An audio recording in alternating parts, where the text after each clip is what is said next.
Viva Voz, com Vera Magalhães.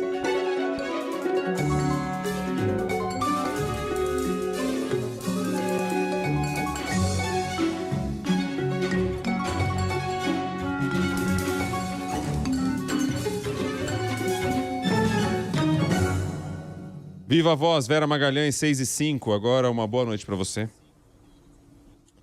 Oi, boa noite, Bocardi. Boa noite, Carol. Todo mundo que nos ouve e nos assiste.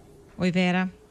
Vera, vamos começar aí com a questão de Lula e a estabilidade ou a instabilidade, como quiser. No caso, mais para instabilidade, né?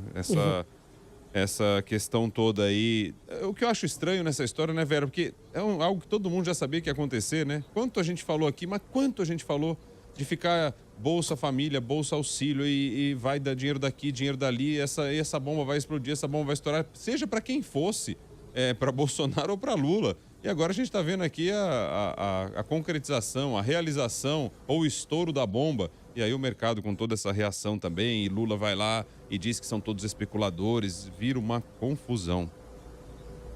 A confusão do óbvio. Pois é, Bocardi, ó, por falar em instabilidade, eu vou avisando que a internet da minha casa está instável, então se o comentário der umas leves falhadas é por conta disso, mas vamos tentar. Essa a gente não sabia. O Lula repetiu lá...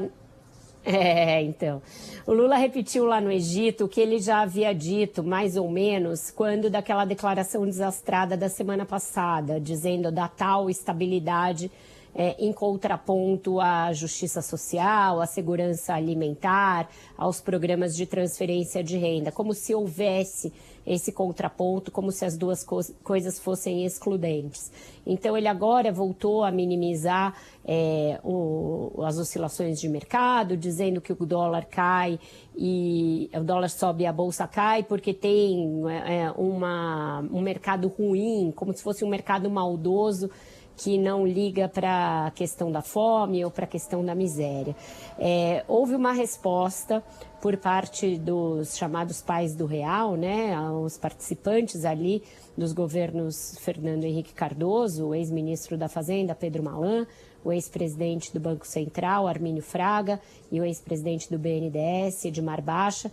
Os três assinaram uma carta aberta ao presidente eleito, que publicaram na Folha de São Paulo, em que fazem um contraponto a essas falas do Lula, dizem ver com preocupação que ele coloque como posições a necessidade de haver uma âncora, uma regra clara de estabilidade fiscal e a legítima, e eles dizem que é legítima e dizem que apoiaram a eleição do Lula justamente porque concordam com ele sobre a necessidade de haver justiça social, haver equalização das desigualdades e haver uma recomposição do que eles chamam de marcos civilizatórios e dos direitos, mas eles dizem, e aí falam até num tom meio didático, como a explicar para o Lula, que o problema não é que o mercado seja um ente maldoso, pronto a fazer maldades quando sentir que vai perder dinheiro ou vai perder rentabilidade. É que, na verdade, tudo está ligado ao fato de que, com essas declarações e com medidas que vão contra a necessidade de uma estabilidade financeira e fiscal, o governo passa a esse mercado a imagem de um mal pagador. E isso se reflete em juros, isso se reflete em incerteza, isso se reflete em mais dificuldade para tomar crédito, que é o que é ali o resumo das operações de mercado. Então, eles sugerem que o presidente defina uma regra fiscal que vai valer para o seu governo e que cesse com esse tipo de declaração que acaba por gerar turbulência indevida, né? Porque eles dizem com razão que a economia depende de crédito para funcionar e que o maior tomador de crédito em quase todos os países é o governo, e que no Brasil o governo está pagando taxas de juros altíssimas justamente porque é enxergado como um mal pagador. Então, não sei se vai surtir algum efeito essa carta, porque hoje a presidente do PT, Gleisi Hoffmann, já deu também uma declaração na linha de que, olha, nós ganhamos e a gente define qual vai ser a política e não vai ser o mercado que vai definir qual é a política.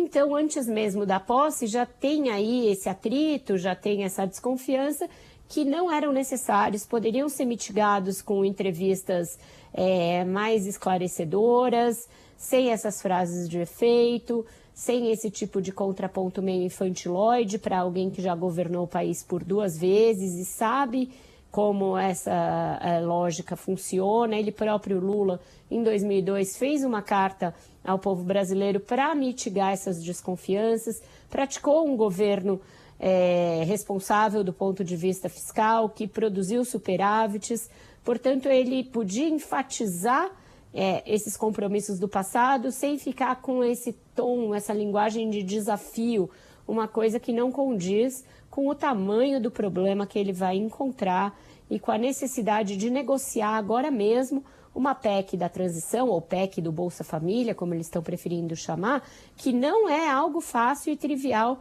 de você conseguir enfiar a goela abaixo dos agentes econômicos, do Congresso e da sociedade. Então, esse tipo de bravata só atrapalha a negociação política da PEC, que já é aí um cheque bem poupudo que o governo, antes mesmo de assumir, já está pedindo para um Congresso que não é aquele com o qual ele vai trabalhar.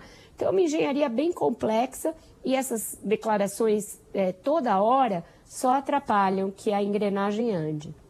E fica uma cacofonia, né, Vera? Porque o governo dá sinais trocados. O Lula fez a campanha dizendo que não haveria surpresas, apresentando como cartão de visita os seus 2 mandatos. A equipe de transição é coordenada pelo Alckmin, ex-tucano. Estão lá os pais do Real, né? Então sinaliza para um lado.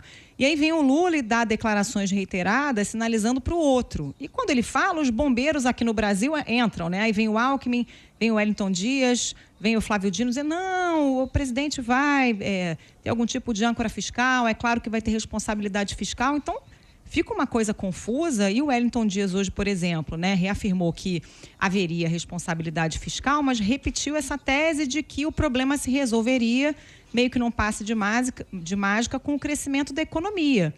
E a gente sabe que não é bem assim, né? Até porque o que está sendo proposto é um gasto nada desprezível, e claro que é necessária essa autorização para se gastar mais agora, mas a proposta é por tempo indefinido, sem apresentar uma âncora fiscal, né? E aí o Alckmin fala, não, mais para frente a gente vai discutir isso. Complicado, né? Complicado, Carol. E eu não sei se eu colocaria o Wellington Dias no time dos bombeiros ou no time dos que acabam contribuindo para incendiar fã ou hater, né? O paiol. Porque nesse momento, ele, tendo sido designado o negociador da PEC, ele falar num investimento de 100 bilhões, veja, ele está falando para além do waiver do Bolsa Família. Então, o Bolsa Família foi todo tirado, você abre um espaço fiscal no orçamento de 100 bilhões, e aí ele está querendo que essa seja a quantia para investimento, mas a gente antes estava contando que, por exemplo, esses 100 bilhões que vão abrir de espaço fiscal no orçamento vão bancar também o salário mínimo acima da inflação que o governo prometeu, também a recomposição do farmácia popular. O governo, então, está considerando os investimentos, é isso que ele está falando, ou está falando de investimento em obra, investimento de outra natureza? Precisa qualificar melhor do que ele está dizendo quando ele fala em investimento. A gente tem visto um nível de investimento no governo Bolsonaro muito aquém disso. Que receita nova vai ser produzida para que permita ao governo investir tão acima do que vem sendo investido nos últimos anos? Isso a gente sabendo que o Bolsonaro está deixando um monte de papagaio para trás. Não é só o papagaio do auxílio que ele não colocou. Tem o papagaio de precatórios que vai começar a entrar, porque foi empurrado. O que o governo vai fazer, por exemplo, com o tal teto do ICMS do combustível? Vai manter? Lula vai comprar essa briga com os estados? Vai ter de dar alguma compensação aos estados por essa perda de arrecadação? E de que natureza vai ser essa compensação? Eu tenho muitos papagaios aí que ele vai encontrar quando assumir, que não estão contemplados nessa gastança que está sendo dita pelo senador Wellington Dias. Ele fez esse mesmo discurso quando ele foi ao Roda Viva na segunda-feira, mas é uma conta que não fecha, porque você vai empilhando gastos e não diz como você vai atuar no lado, aliás, empilhando investimentos, você não diz o que você vai cortar em termos de gastos e de onde vai vir receita nova para poder fazer esse bolo crescer nessa altura que o governo eleito está dizendo que vai fazer crescer. Só para avisar o nosso ouvinte, nós vamos conversar depois do Viva Voz com um dos autores desta carta enviada ao presidente eleito, o Edmar Baixa, carta que foi publicada pelo jornal Folha de São Paulo. A gente vai conversar com ele depois também para discutir um pouco mais essas questões todas e tentar enxergar, ou ouvir deles pelo menos, qual é a perspectiva, né? Qual é a saída para esse cenário todo que está colocado aí. E Vera, falando de um outro levantamento, de uma outra questão que, aliás, foi divulgado pela BBC, mostrou que o governo Bolsonaro gastou também bilhões, furou o teto em bilhões aí nos 4 anos. Já não é de hoje. Essa regra, ela já tá sem crédito nenhum faz tempo, né?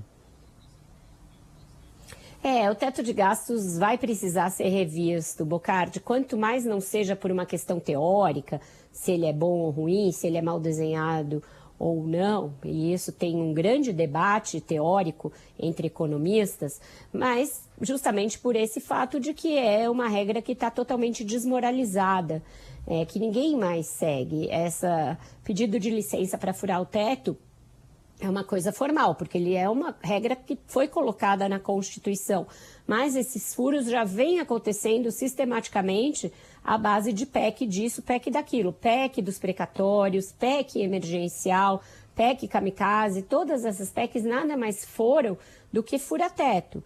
E a BBC fez esse levantamento e chegou à constatação de que o governo Jair Bolsonaro já furou esse teto de gastos em 795 bilhões de reais em 4 anos. Então, o teto é uma peneira. Um teto que é furado em 795 bilhões de reais não existe mais. É um teto aberto, aeroteto, qualquer coisa, menos um teto. Então, é uma regra que já não está valendo e precisaria ser substituída por uma outra.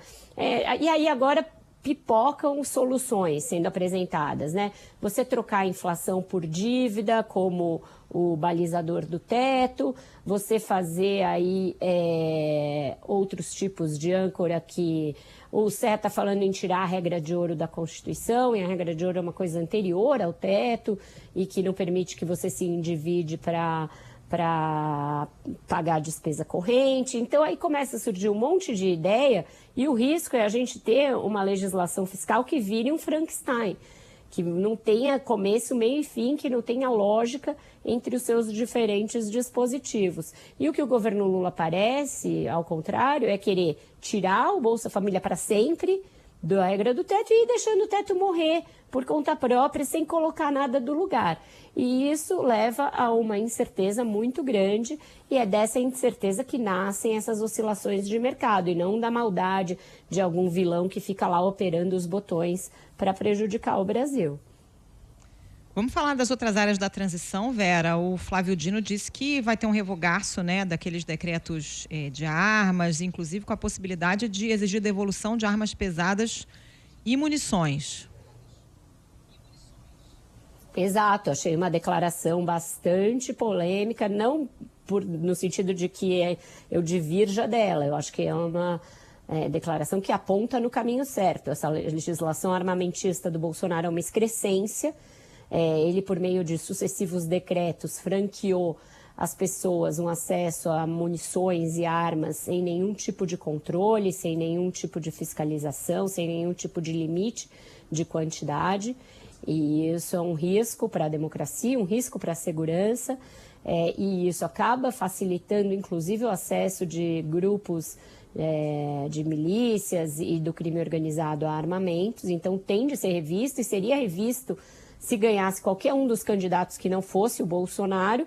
Agora, ele tende a articular muito bem, e deveria ter feito isso antes de dar uma declaração, essa ideia de fazer uma coleta das armas que já estão em posse das pessoas, porque a gente tem uma sociedade altamente radicalizada, tem aí pessoas que realmente se armaram e se imbuíram dessa filosofia de que armadas elas jamais serão escravizadas, que é o mantra que o Bolsonaro fica repetindo, e você precisa articular uma política para você recolher essas armas, fazer o recadastramento delas e recolher aquelas que estiverem em desacordo com a nova legislação que vai ser exarada pelo governo Lula. Então, sair falando, ó, vai ter de devolver, me parece uma bravata também antes da hora. Ele não é ministro, não tem delegação para isso, deverá vir a ser ministro, e parece estar muito confiante de que vai ser ministro para dar uma declaração assim, então pá, né?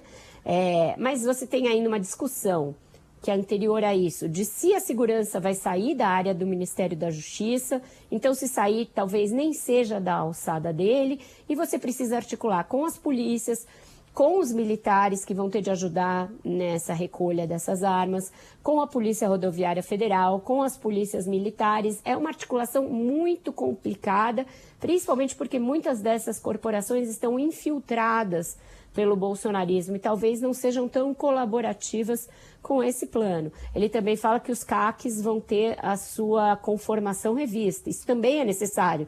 Esses clubes de tiros, caçadores, colecionadores viraram um biombo para você fazer um armamento indiscriminado da população.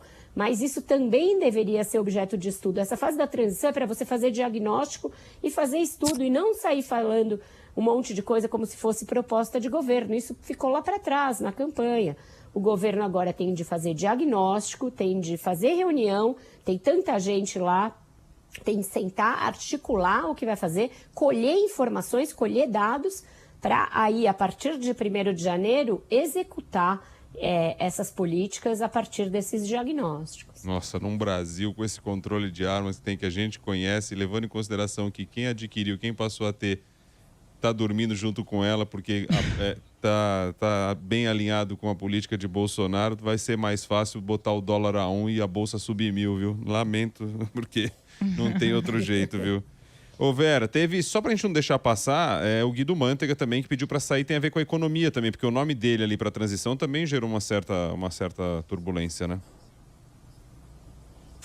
Ele nem precisaria pedir para sair, ele teria de sair, porque ele está inabilitado para a administração pública por conta do processo das pedaladas.